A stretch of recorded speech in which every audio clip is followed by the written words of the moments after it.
something different, make it more interesting. Today I want to do a video.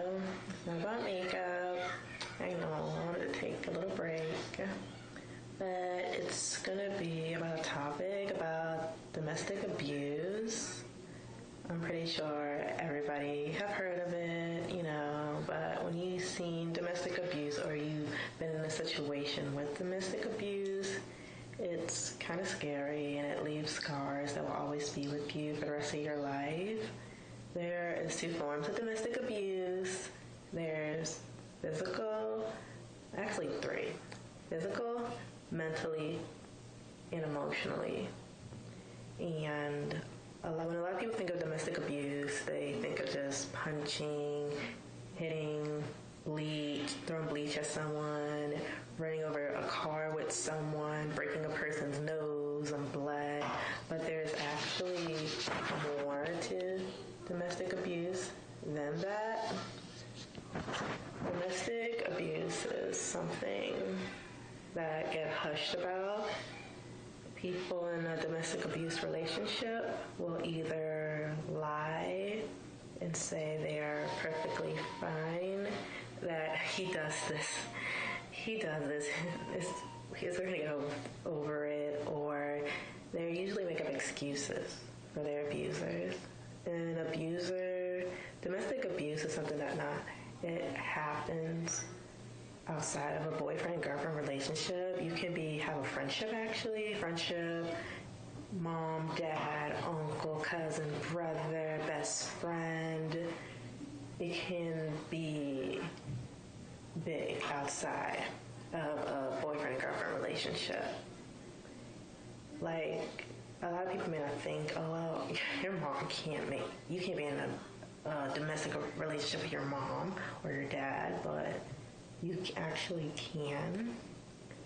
When you're in a domestic relationship, when these are the signs physically, when you have scars, when you start jumping when a person come near, or when a person raises their hand at you, you get very jumpy. When there's so many signs physically, but emotionally, an outsider will not see them. Like, some people may wonder why you may not be able to love, why loving someone is very hard for you. But they don't know that you've been emotionally abused. So opening up is like a really, really hard thing for you to do. Like, the person may say, oh, what is home like for you? Your home life. They may be like, I don't, it's the same as blah, it's normal. Or when you say, oh, John, let's go to your house. And they're like, my mom's not, or dad isn't in the mood, or they don't like people over. They make up excuses a lot. Or you may have that one friend who may never want to go home. They come to your house and they want to stay there as often as possible because home is such a horrible, horrible place. It's like a hurricane. And they don't want to go. And when you say, well, it's time, their mom is like, your mom is probably like, oh, it's time for you to go home. And they're like, oh, okay. And they get really sad because they know that when they go home, it's a war zone and they may get hit. And there's scars there. And a lot of people don't know this. A lot of times a domestic person, an abuser, may come off as really, really, really sweet. That nobody will believe you that I'm actually getting abused by this person because he's so sweet. And the abuser may make you look like the biggest asshole or the biggest bitch ever. And they're like, I don't know. I mean, she's so crazy. Like, why would she say those horrible, horrible things about me? I would never do that. And as soon as you leave, that person is going to either get it emotionally some relationships like that. I myself have been in a relationship like that, and it leaves scars, emotional, physically scars.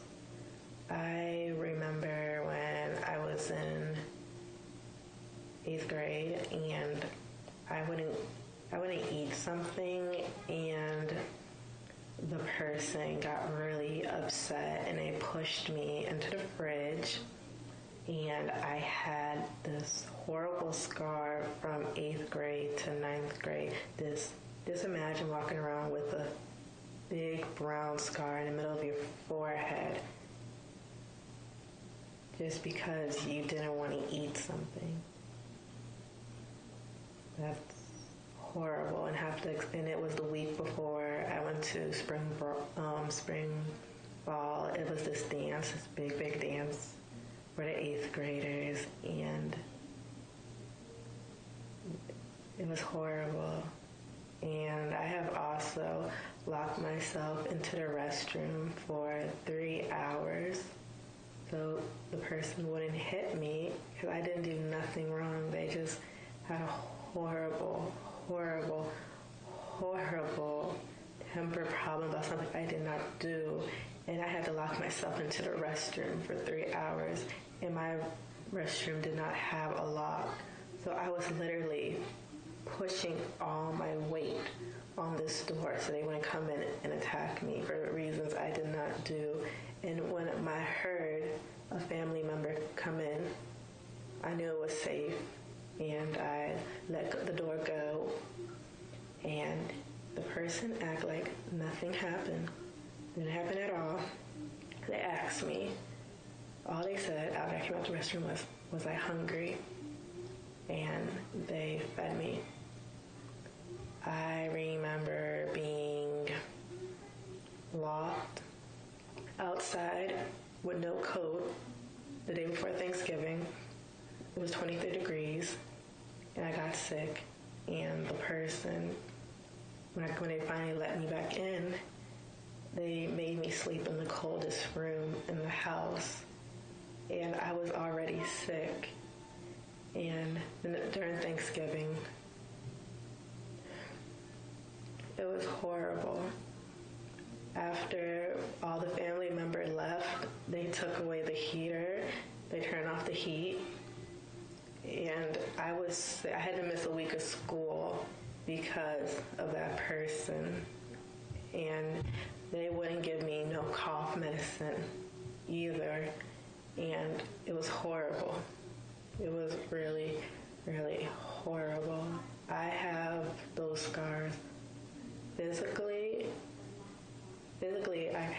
but those scars are gone. But emotionally, they're still there, because to this day, if someone raises their hand at me, I jump.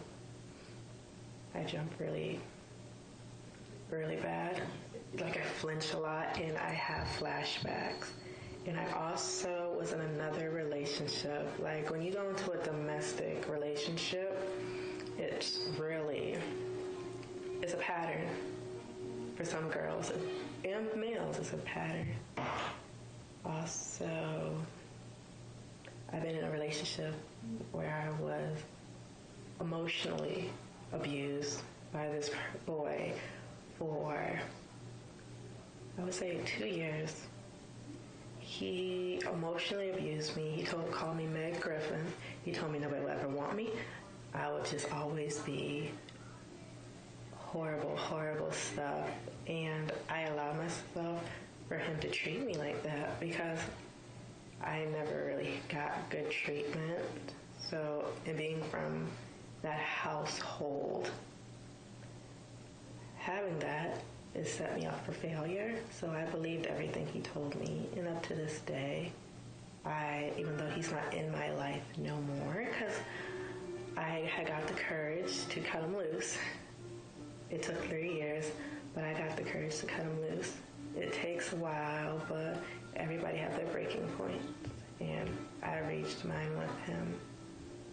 He still calls me from now and then, but I tell him no. I don't want to see you. I don't. He broke me down. He humiliated me. He broke me down mentally and physically. I called the cops on him. He done stuff to me that were horrible. Really, really horrible. It's like I'm trying not to cry. I'm trying so hard because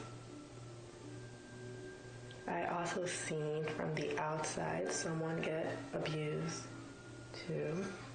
I was at a cookout with another family member, and they got really upset. They had a really bad temper issue, and that night he took it out on his fiance, and he beat her. The kids were really scared.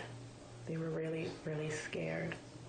Imagine holding a 5-year-old, a 3-year-old, and a newborn baby, not a newborn, like a 6-month-old baby who was asleep.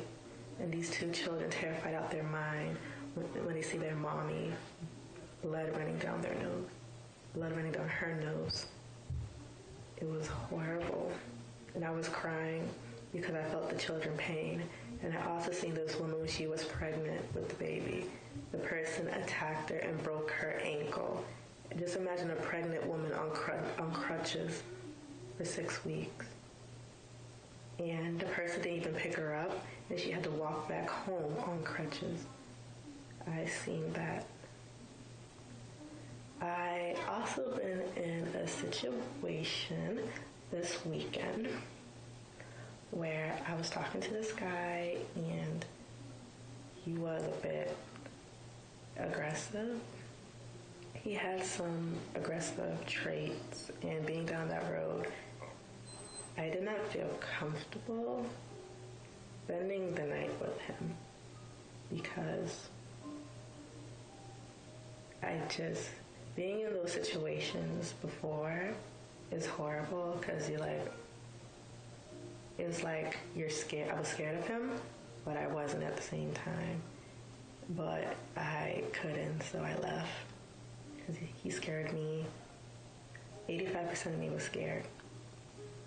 And that says a lot because I'm so tough on the outside, but inside I am a mess. So what I'm trying to say is domestic abuse is something that should be talked about, and we should help somebody who's in a domestic abuse relationship. We shouldn't just sit there and watch it explode and just sitting there so we can gossip to our friends and stuff. When you see somebody in a domestic abuse relationship where they tell you something, I had a friend that went to my teacher when I got shoved into the fridge and told the teacher that, look, I don't know how the conversation went, but it probably wanted to, like, look, Lean is in trouble. Like, the mark on her forehead, she was pushed into the fridge just because she wouldn't eat something this weekend from the family member. Was I mad when the teacher came up to me and asked me about it? I was a little, but when you think about it, that was a good friend because at least I know if I did report it, he saw me in pain, and she didn't sit there and just until the breaking point. If that person had killed me and been like, oh man, God darn it, I should have reported it. She did something about it. Be about it. Don't just sit there and spread the gossip of this person getting their ass whooped every single night, or this person being abused physically, mentally. Do something about it. Be about it. Do something. So, domestic abuse isn't something that's fun. It can happen to you. It may not be now. It may be in the future. It could happen to your mom, your sister, your brother, your uncle, your best friend, your friend, your associate, a classmate, a man down the street. So before you sit there and judge someone based on the way they act, get to know their story, because everybody acts a certain way because of their story, their history. And you'll be surprised to know that even the toughest person face something that may shock you. So, this is my episode of How to Be a Sexy Bum. And the next video will not be like a heartwarming episode. It will be about makeup. Yay! And if you want to share your story, you can leave a comment. You don't have to put your name, like, oh, I was, and if you feel comfortable to do it, hey, go for it. If you want to leave a comment and you know someone or you've been through it, leave a comment. It's always good to share and open up about this. You know, you shouldn't be facing it alone. I didn't face it. I faced it alone. I faced it alone for probably with my family member for probably 2 years. And I have went to counseling for that, and it have done so much damage. You do not know how that physically, mentally abuse do to you. It breaks you down in the inside. I have horrible trust issues. I hate contact, but I hate hugging people. Hugging people takes a lot. I don't like cuddling. I don't like physically contact. I don't want to get to know a person. It affects my current relationships now. That's what I'm trying to say. Like friend-wise, I'm good. Relationship-wise, I am a total mess. So when your friend come to you with it, or family member, listen. Don't just sit there. Because I have had family members seeing that family member that was doing that to me. That family member, when they came into the room, stormed the room, I've done nothing to them because I didn't come like clockwork. They hit me with a wooden board 3 times.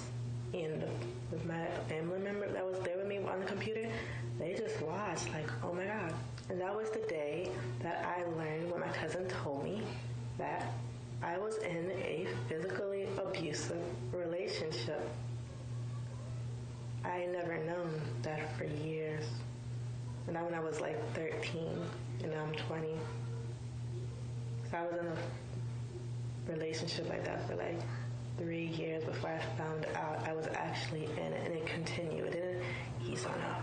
It didn't. It got worse. It got worse to the point on Christmas Day, I almost got hot boiling water from macaroni and cheese I was making thrown to my face. I almost got pushed on the stairs with a baby in my hand on Christmas Day. On Thanksgiving last year, I almost got the stove caught on fire, and there was a little fire, and the person told me why I didn't just stay in the corner and get burned. Why I didn't do that. And that person just ruined me mentally, physically. It's horrible. So, let me get off that note, and this is your girl Lean at How to Be a Sexy Bum. Leave a comment if you want to. Peace and love, dolls. Peace and love. And if you're